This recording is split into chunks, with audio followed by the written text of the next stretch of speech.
The Gospel of Luke, chapter 20, verse 34.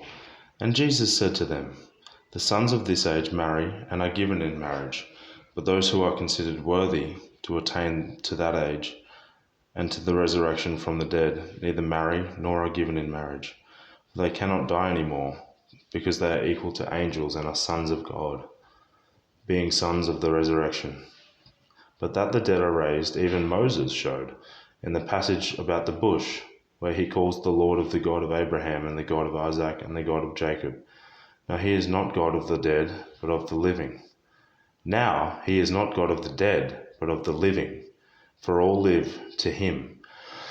Then some of the scribes answered, Teacher, you have spoken well. For they no longer dared to ask him any question. But he said to them, How can they say that Christ, the Christ, is David's son? For David himself says in the book of Psalms, The Lord said to my Lord, Sit at my right hand until I make your enemies your footstool. David thus calls him Lord, so how is he his son?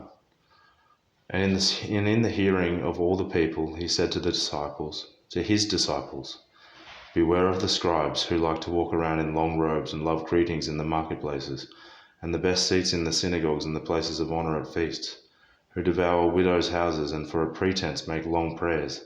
They will receive the greater condemnation. The Gospel of Luke, chapter 21. Jesus looked up and saw the rich putting their gifts into the offering box, and he saw a poor widow put in 2 small copper coins. And he said, Truly, I tell you, this poor widow has put in more than all of them, for they all contributed out of their abundance, but she, out of her poverty, put in all she had to live on. And while some were speaking of the temple, how it was adorned with noble stones and offerings, he said, As for these things that you see, the days will come when there will not be left here one stone upon another that will not be thrown down. And they asked him, Teacher, when will these things be? And what will be the sign when these things are about to take place? And he said, See that you are not led astray, for many will come in my name, saying, I am he, and the time is at hand. Do not go after them. And when you hear of wars and tumults, do not be terrified, for these things must first take place, but the end will not be at once. Then he said to them, Nation will rise against nation, and kingdom against kingdom. There will be great earthquakes. And in various places famines and pestilences. And there will be terrors and great signs from heaven. There will be great earthquakes, and in various places famines and pestilences. And there will be terrors and great signs from heaven. But before all this they will lay their hands on you and persecute you, delivering you up to the synagogues and prisons, and you will be brought back before kings and governors for my name's sake. This will be your opportunity to bear witness. Settle it therefore in your minds not to meditate beforehand how to answer, for I will give you a mouth and wisdom, with which none of your adversaries, not one, will be able to withstand or contradict.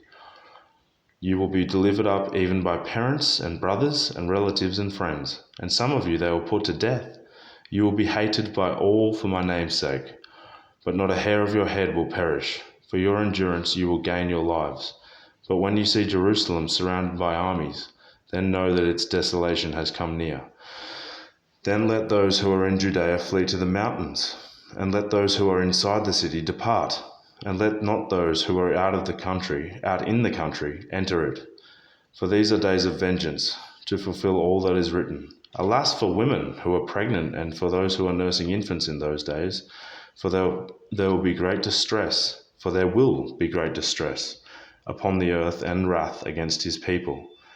They will fall by the edge of the sword and be led captive among all nations, and Jerusalem will be trampled underfoot by the Gentiles, until the times of the Gentiles are fulfilled.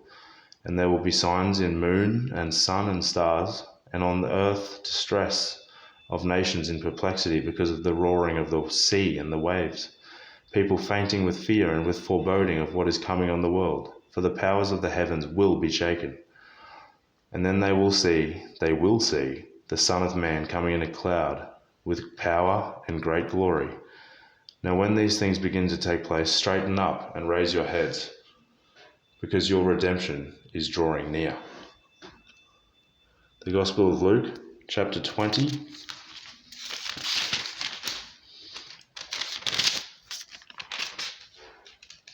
Chapter 20, 34 to chapter 21.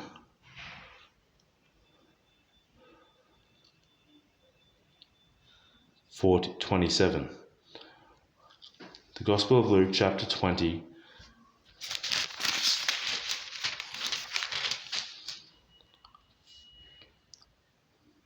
/34 to chapter 21,